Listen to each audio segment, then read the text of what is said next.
안녕하세요, 여러분. 6월 모의평가 치르느라고 고생 많았습니다. 2024학년도 대학 수학능력시험 6월 모의평가 독서 영역 1번부터 7번까지 문항 분석 시작하겠습니다. 네, 여러분. 이번 독서 영역의 전반적인 특성이 어떻게 느껴졌나요? 선생님이 봤을 때 이번 독서 영역의 특징은 이랬습니다. 첫째, 수능 특강 연계가 많이 되었어요. 그쵸?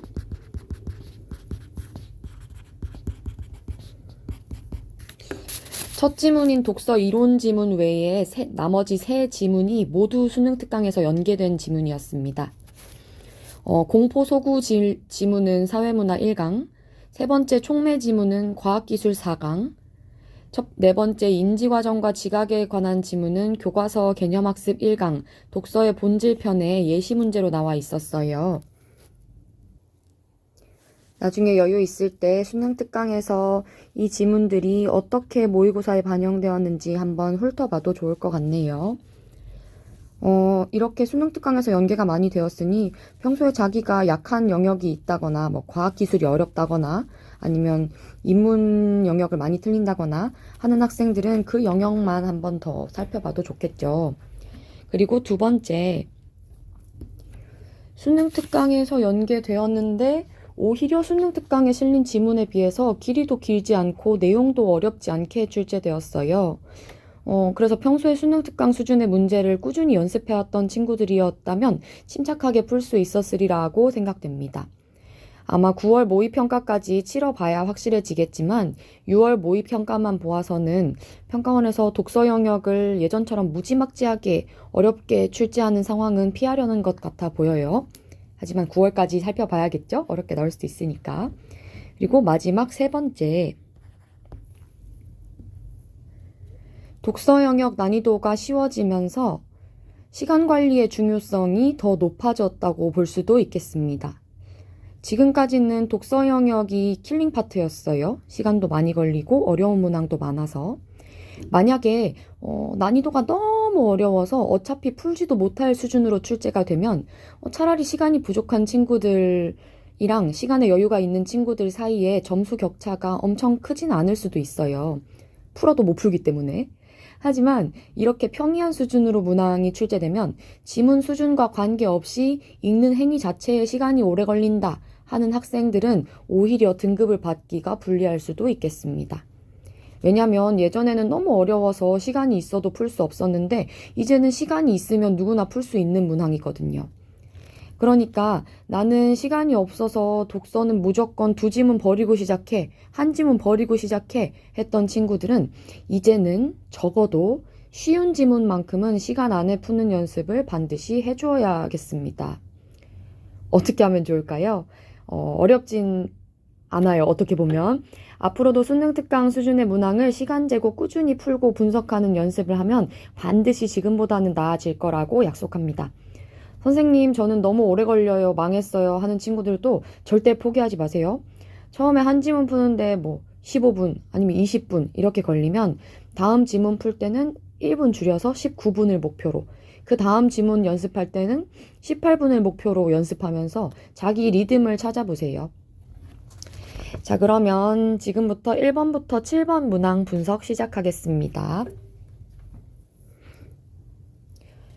1번부터 3번 독서 이론 지문이었습니다. 독서 이론 지문은 빛과 소금 같은 존재죠. 유일하게 좀 풀만한 지문이에요. 독서 동기에 관한 내용이 나왔고요. 역시나 크게 어렵지 않았습니다. 1번과 3번은요, 정말 선생님이 보기에는 단순 내용 일치 문항이어서 선생님이 자료실에 업로드 해놓은 자료를 보시면 근거를 이렇게 표시해 두었어요. 이런 것들 살펴보면서 스스로 학습해 보시면 되겠습니다. 그리고 2번은요, 본문 내용을 제시된 사례에 적용해 보는 문제였는데요. 이것만 한번 살펴보겠습니다. 먼저 A를 살펴볼게요. 독서의 때문의 동기는 독서 행위를 하게 만든 이유를 의미한다. 이는 독서 행위를 유발한 계기가 되므로 독서 이전 시점에 이미 발생한 사건이나 경험에 해당한다. 때문에 동기는 독서 행위를 하게 된 이유이고요. 계기예요. 그렇다 보니까 이것 때문에 독서를 하게 되었어. 이니까 독서 이전 시점에 이미 발생을 했어야겠죠. 시간상. 어렵지 않네요. 그 다음 독서의 위하여 동기는 독서 행위를 통해 달성하고자 하는 목적을 의미해요. 요거는 우리 세모로 표시할까요? 때문에랑 구분하기 위해서. 그리고 그 목적은 독서 행위의 결과로 달성되고요. 독서를 한 다음에 기분이 좋아졌어. 아니면 독서를 한 다음에 어휘력이 좋아졌어. 이런 결과이기 때문에 당연히 독서 이후의 시점의 상태이겠지요. 그리고 독서를 하면 이걸 얻을 수 있을 거야 라는 기대이기 때문에 이거는 달성하지 못할 수도 있어요. 항상 기대한 바대로 흘러가는 것은 아니니까. 여기까지가 독서의 동기, 종류 두 가지에 대한 설명이었고요. 그 다음부터는 예시입니다. 예를 들어 보이시죠?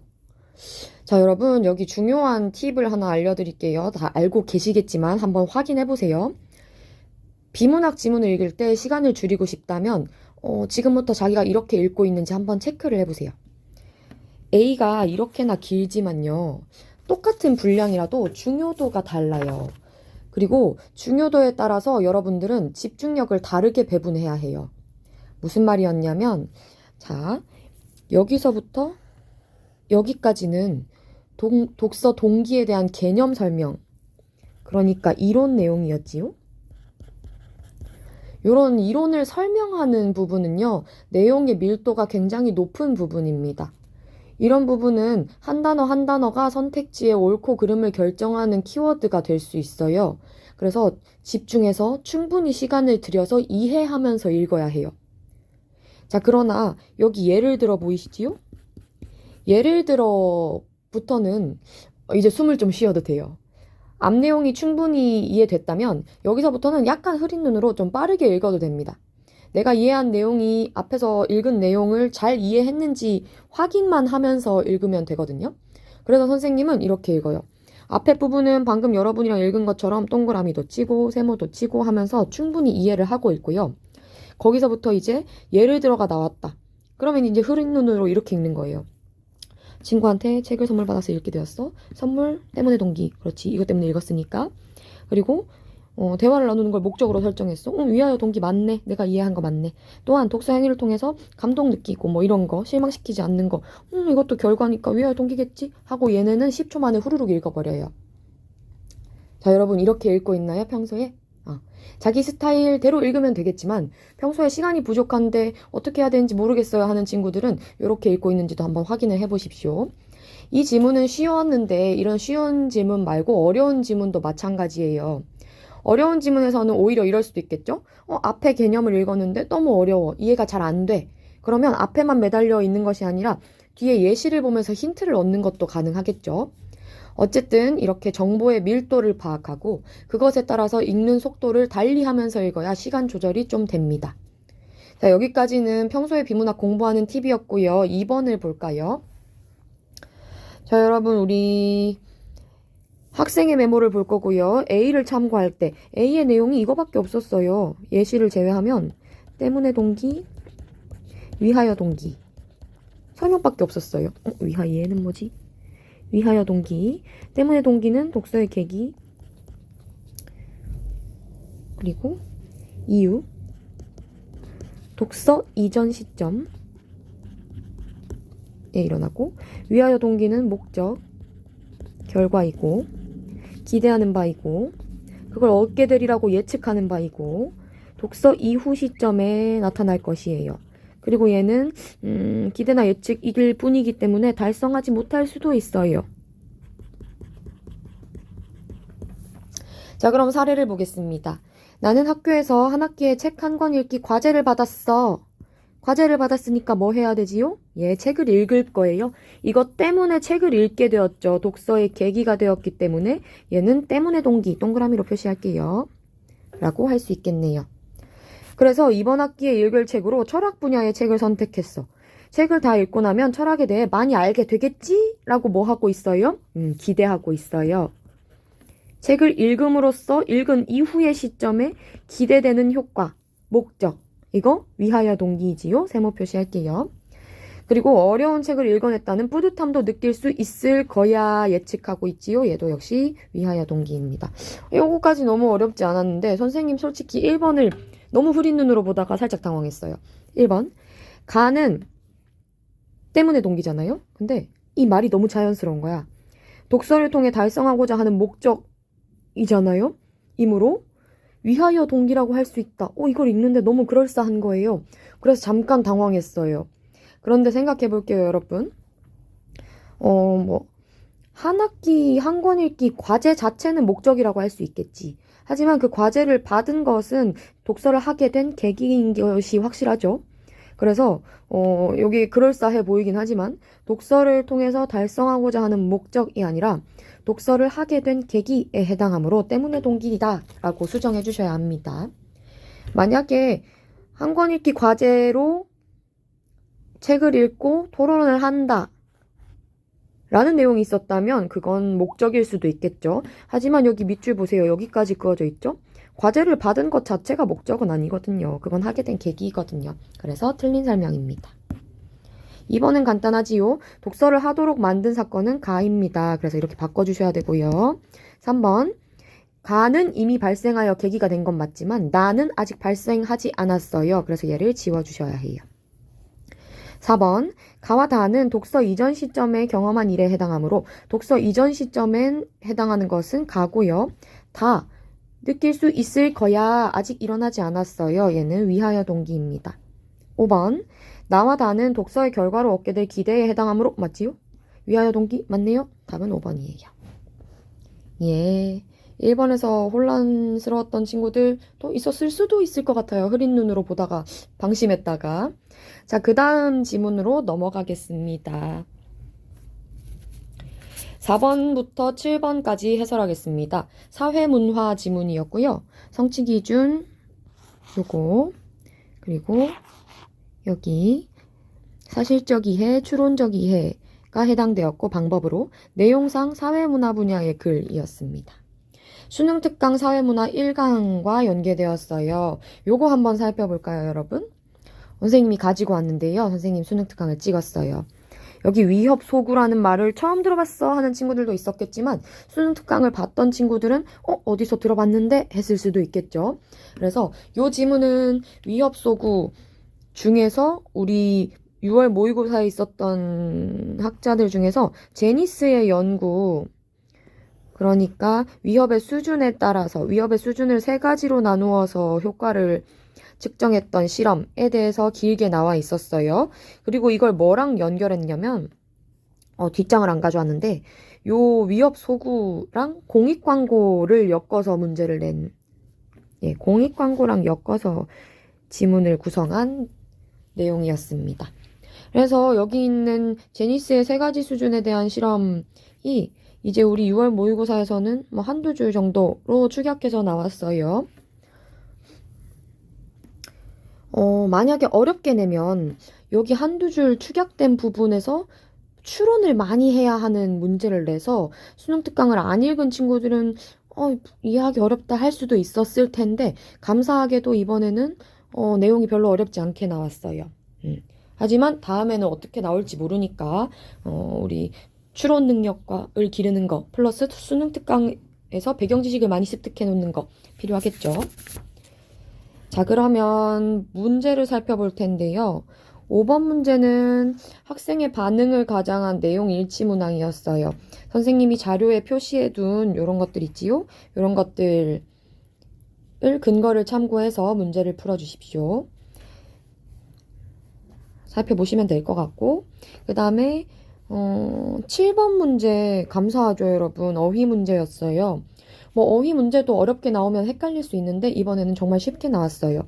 만약에 어휘 문제가 틀린 친구들이 있으면 비슷한 유형을 좀 많이 풀어보는 게 좋을 것 같아요. 보통은 여기서 시간과 점수를 아끼고 가지요. 자, 그 다음 4번 문항은요, 내용 전개 방식 문제였습니다. 사실적 이해에서 내용 전개 방식을 묻는 부분이 이렇게 출제되었어요. 여러분, 우리 내용, 지문 읽을 때도 시간을 단축하려면 지문에서 내용의 중요도에 따라서 읽는 속도를 달리해야 하잖아요. 문제 풀 때도 마찬가지예요. 선생님이 보기에 4번의 내용 전개 방식은요, 이 지문을 처음부터 끝까지 다 읽은 다음에 한 번에 한 1분 정도 안에 아니네 맞네 하면서 풀 수 있어야 하는 문제예요. 시간을 단축할 수 있는 문제라는 뜻이고요. 7번은 말할 것도 없죠. 얘는 지문을 읽지 않아도 풀 수 있는 고마운 문제예요. 그래서 문제를 풀 때도 7번과 4번 같은 문항은 빠르고 정확하게 풀어서 시간을 단축해 주셔야 합니다. 중요한 건 한 번에 정확하게예요. 만약에 4번과 7번을 헷갈려서 시간을 많이 들여버리면 괜히 시간을 낭비할 수 있어요. 하지만 너무 빨리 풀려다가 보니까 답을 못 찾는다. 그러면 오히려 여러 번 봐야 되기 때문에 시간이 많이 들 수 있겠죠? 그렇기 때문에 한 번 읽을 때 정확하게 풀어주는 것이 중요합니다. 5번은 넘어가고요. 4번, 6번은 지문 한번 읽고 다시 와서 볼게요. 지문 보겠습니다. 다 읽지는 않을게요, 여러분. 공포소구에 대한 지문이고요. 어머나. 공포소구는 메시지에 담긴 권고를 따르지 않았을 때 해로운 결과를 강조해서 설득하는 전략이에요. 초기 연구자는 제니스. 제니스는 설득 효과에 주목했어요. 설득 효과를 어떻게 설명했냐면 공포소구를 3가지 수준으로 제시해가지고 어느 수준에서 가장 큰 설득 효과가 있나 중간 수준에서 가장 큰 설득 효과를 보인다는 것을 발견했어요. 제니스 끝. 그 다음 이 문단 공포소구 연구를 진척시킨 게 누구냐면 레벤달이라는 사람이에요. 여러분 이렇게 사람 이름이 나오면은 반드시 이렇게 표시를 해두십시오.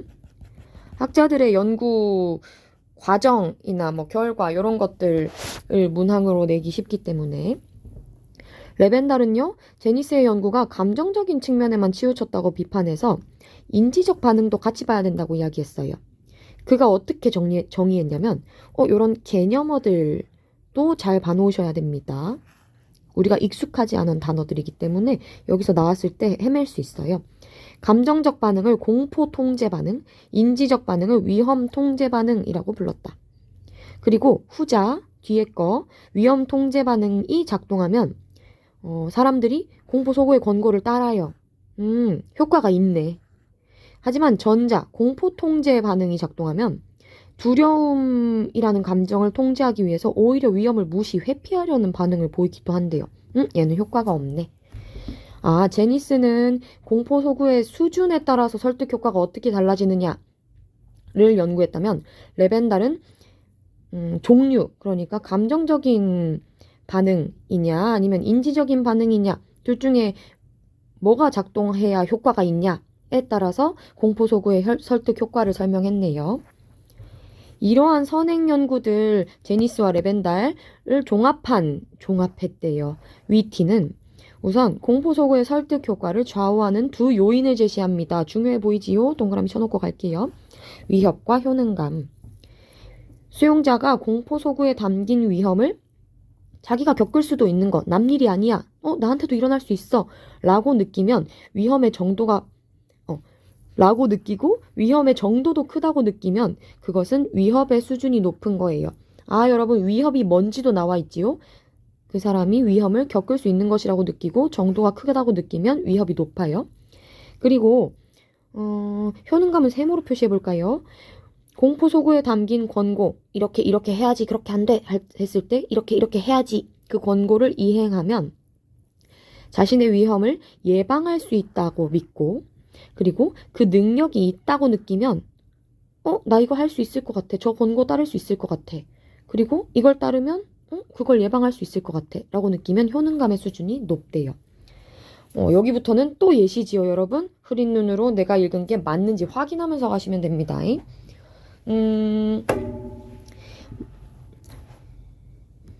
예를 들어 볼게요. 요 예시는 이미 봤을 테니까 새로운 더 쉬운 예시로 예를 들어서 공익 광고에서 담배를 피면 폐암에 걸립니다 라고 위협했다고 생각해 봅시다. 일단 위협이 어떨지 볼까요? 수용자가 만약에 이 광고를 본 사람이 공포 소구에 담긴 위험, 그러니까 담배를 피면 폐암에 걸린다가 자기도 겪을 수 있는 것이라고 믿어. 담배 피면 진짜 폐암에 걸리겠네? 과학적인 사실이네? 그리고 그 위험의 정도가 크다고 느껴. 폐암에 걸리면 큰일 나잖아. 아프잖아. 죽을 수도 있잖아. 그러면 위협의 수준이 높지요. 그 다음 두 번째. 그러면 이걸 어떻게 해야 되지? 폐암에 걸리지 않으려면 담배를 피지 말아야지. 그럼 담배를 피지 않는 것을 내가 할 수 있나? 권고를 이행할 능력이 있나? 나 끊을 수 있어.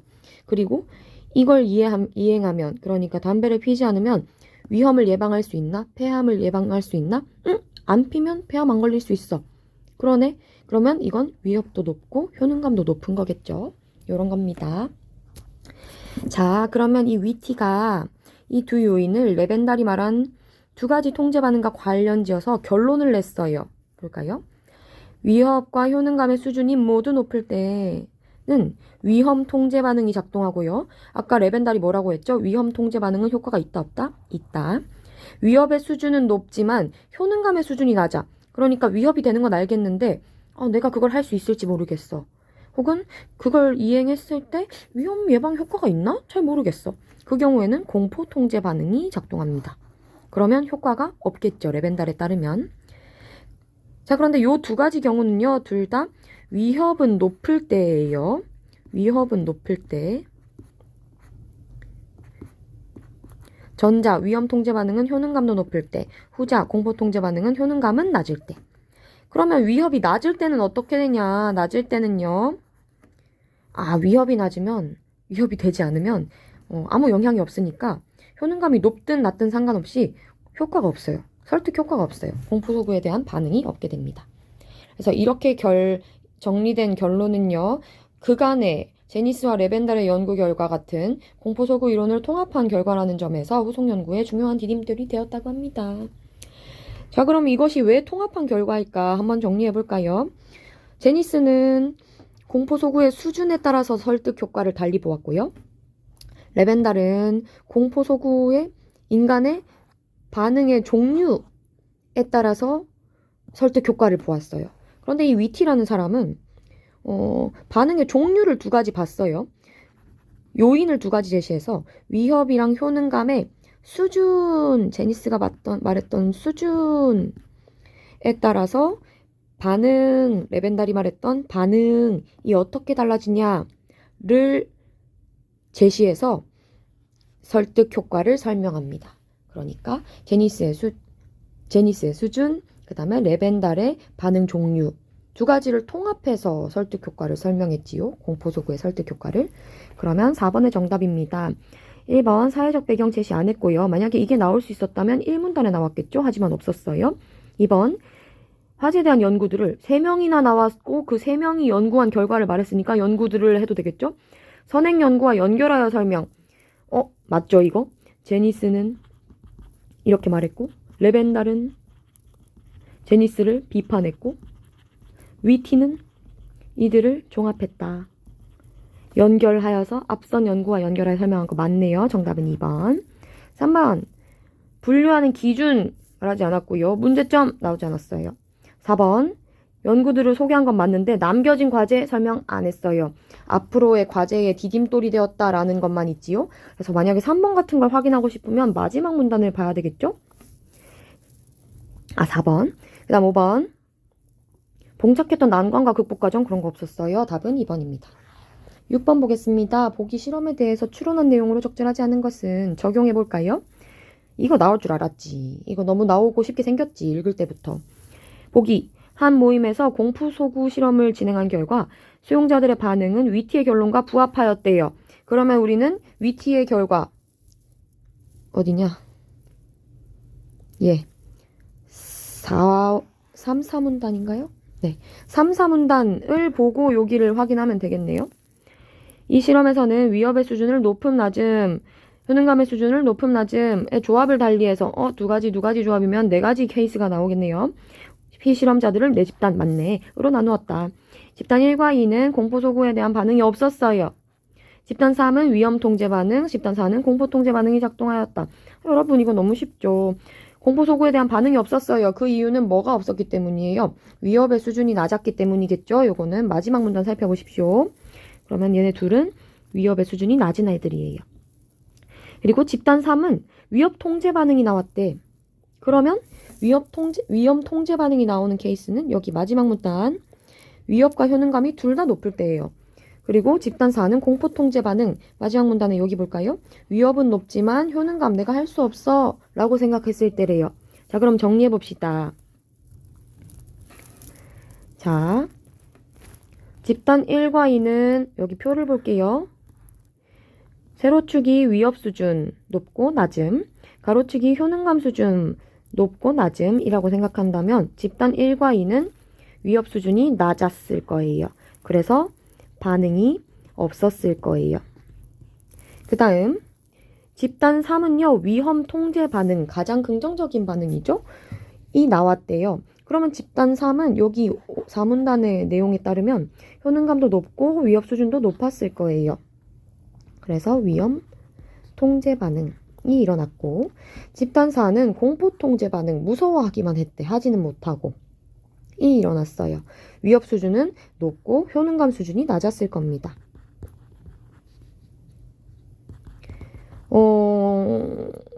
모의고사 풀면서 이 표를 그리고 있을 필요는 없어요. 모의고사 풀면서는 그냥 바로바로 풀면 됩니다. 하지만 우리는 지금 공부하고 있으니까 그려봤어요. 자, 그러면 이제 금방 해결돼요. 1번. 집단 1은 위협의 수준이 낮았을 것이다. 집단 1 반응 효과 없었지? 위협 수준 낮았겠네? 맞고. 2번 집단 3은 효능감의 수준이 높았을 것이다. 집단 3 위험 통제가 나타났죠? 위협도 높아야 되지만 효능감도 높아야 나타나는 반응이에요. 맞네요. 3번 집단 4는 위협과 효능감의 수준이 서로 달랐을 것이다. 달랐다는 말은 하나는 높고 하나는 낮았다는 뜻인데 집단 4는 공포 통제였죠. 위협은 높으니까 위협적이지만 효능감이 낮아서 통제할 수 없어. 공포스럽기만 해. 공포 통제 반응 맞네요. 4번 집단 2와 집단 4는 위협의 수준이 서로 달랐을 것이다. 집단 4는 위협의 수준이 높았죠. 집단 2는 반응이 없었어요. 위협이 낮았기 때문에. 맞네요. 5번 집단 3과 집단 4는 효능감의 수준이 서로 같았을 것이다. 집단 3은요. 위험 통제가 일어났어요. 효능감이 높았기 때문에 일어날 수 있었고 집단 4는 공포 통제가 일어날 수 있었어요. 효능감이 낮았기 때문이지요. 그래서 서로 달랐을 것이다로 바꿔주셔야 됩니다. 예, 어렵지 않죠? 만약에 이 문제가 어렵게 나오려면 진짜 어렵게 나왔을 수 있을 것 같은데 고맙게도 쉽게 나왔어요. 자, 그러면 여러분 이렇게 해서 문항 풀이는 마치겠습니다.